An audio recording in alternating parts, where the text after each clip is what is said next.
Good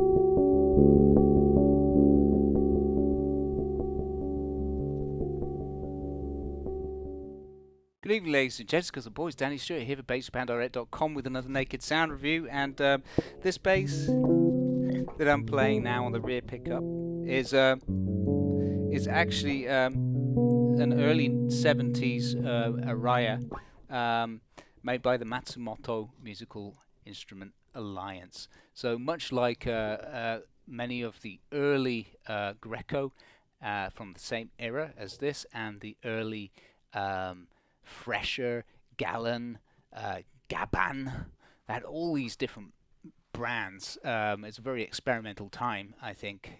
They were all made by the MMIA, and those were all the instruments that were sub 40,000 yen. So, but I think it sounds pretty damn good for a sub 40,000 yen instrument, you know. And the reason that they called it the Matsumoto Musical Instrument Alliance, as far as I understand, is that it was a collaborative effort to create employment and market among a lot of the mom and pop shops in the area, and they were hawking things like ukuleles, violins, as well as acoustic guitars, you know, and then electric guitars and basses as well, of course. So the whole industry was sort of booming back then, and it was very experimental. Also, Taisco and what's the other one? Gaia Tone.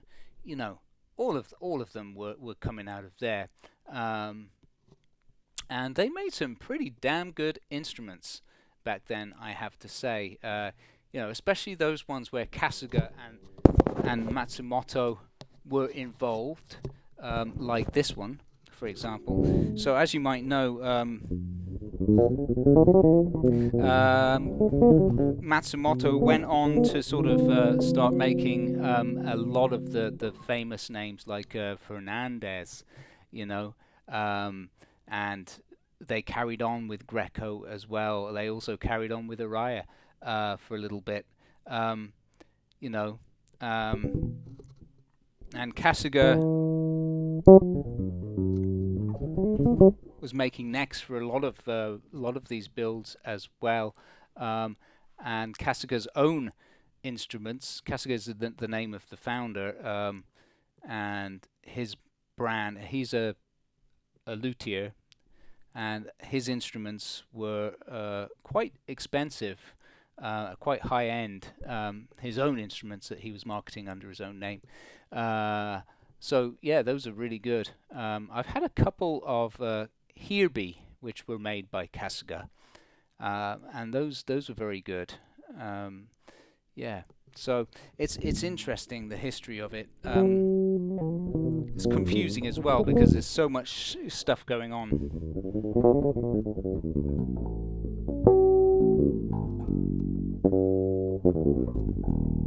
Yeah. So it's very nice, you know. That was with the tone down, the rear pickup.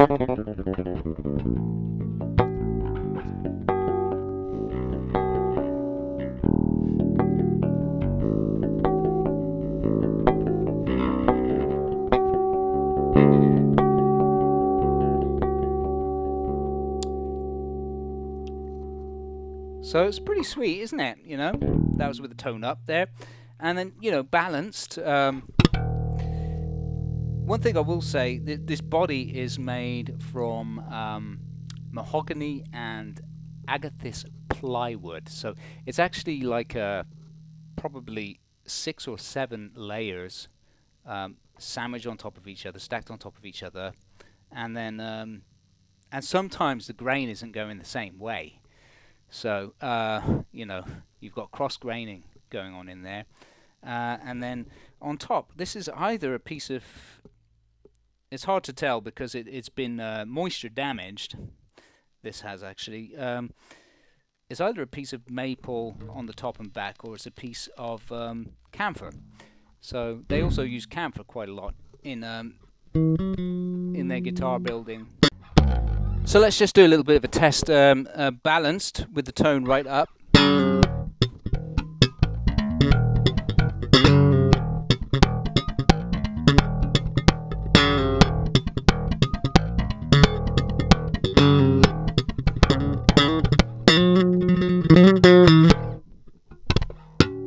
So that was with the tone up.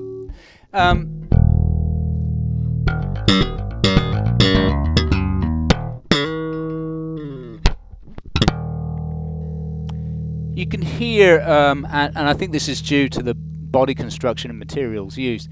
It's not quite, of course, it's not as punchy and as present as like a solid ash body or something like that, you know, or even an older body. There's something about that. It has the attack. There's something about that fundamental. It's a little bit woolly, isn't it? I find.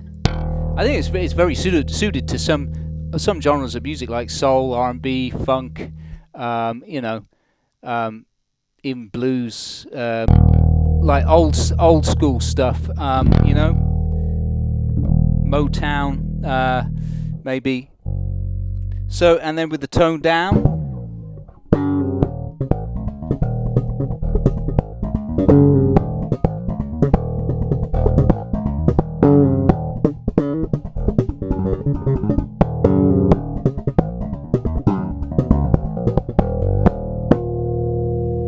Yeah. By contrast, tone up. Yeah, I mean, it's pretty nice.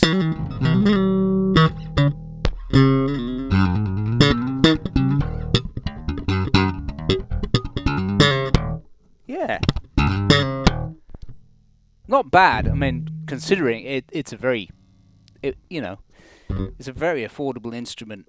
Anyway, let's go on to the front pickup now. We'll go with the tone down. We'll do fingerstyle, palm mute, and just a nice.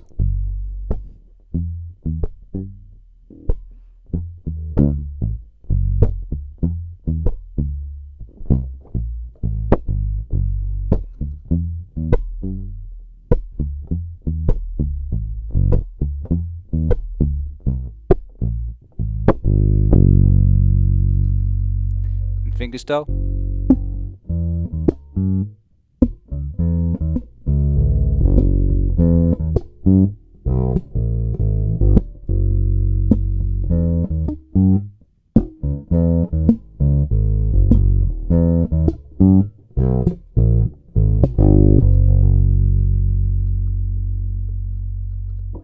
And then a little bit higher up.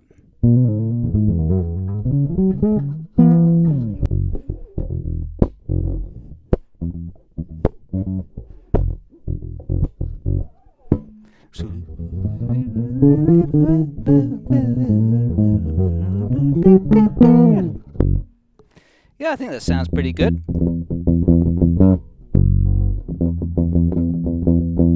But you know what I mean? It's woolly, isn't it? It's woolly.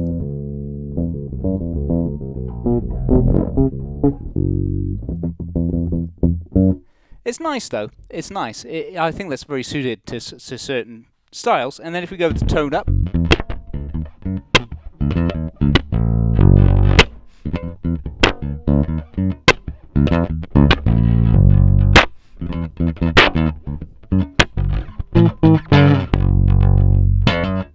Slap it a little bit.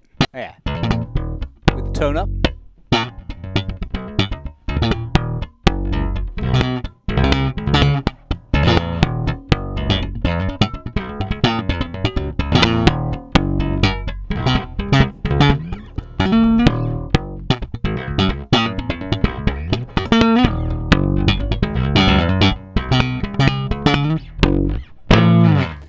Yeah, it's not bad, isn't it? It's quite nice, actually. But, you know, what I sense is just that with this type of bodywood and construction, just the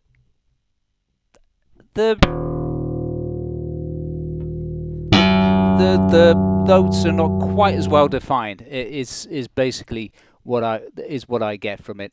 But you know, I absolutely think for the money, I mean, you know,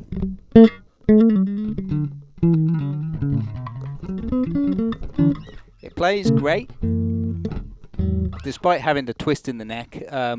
You know, because I've done the fret dressing and stuff, so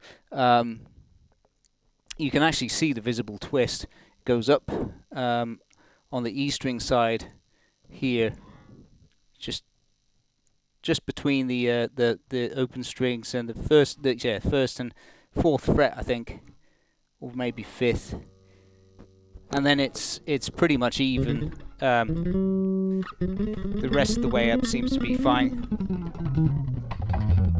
Yeah. So I mean, you know, it plays, and the truss still operates. You can still get a fairly low action. So this is at like 1.5 millimeters at the G string, D string 1.5, A string is at 2 at the moment, and the E string is about 2.5, and it's comfortable.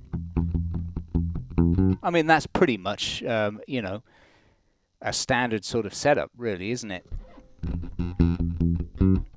So yeah, it's a good bass, guys. I hope somebody would consider giving it a home. So to reiterate, you know, you've got a plywood body, mahogany agathis, and probably maple top and back. You've got Maxon pickups. They're original. Everything is original apart from the pick guard, which I put on. It's just a pretty good fit, not bad. And the bridge saddles, which I replaced because the original ones were rusted so badly the grubs would not move and they would not come out. So those have been replaced. The pots are actually the original pots. Cleaned them up. They're working. So you know, but they are bloody old. But there's no noise on them. They work fine. I put this finger rest on there, which I made to match the fretboard, the rosewood fretboard. The truss is still operating fine. Although this is probably the optimal setup you're going to get on this. I don't think you can get any better than this, really. So I mean, that's why it is going cheap. You know, I'm not asking much for this at all. And in all honesty, I didn't pay much for it either, but I did spend a fair bit of time on it, leveling frets, cleaning it up a bit, getting the pick guard for it, making the finger rest for it, and making it sort of look more presentable.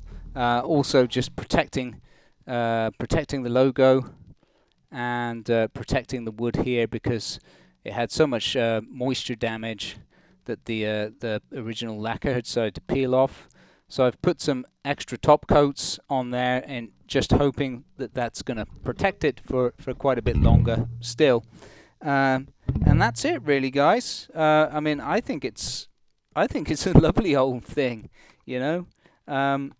It's certainly a road banger, you know. Take this out on the road, you don't have to worry about it. It's lightweight, does the job. You know, it's got that vibe to it. It looks like a relic. It is a relic. So there you go. An early 70s Aria. Cheers for watching.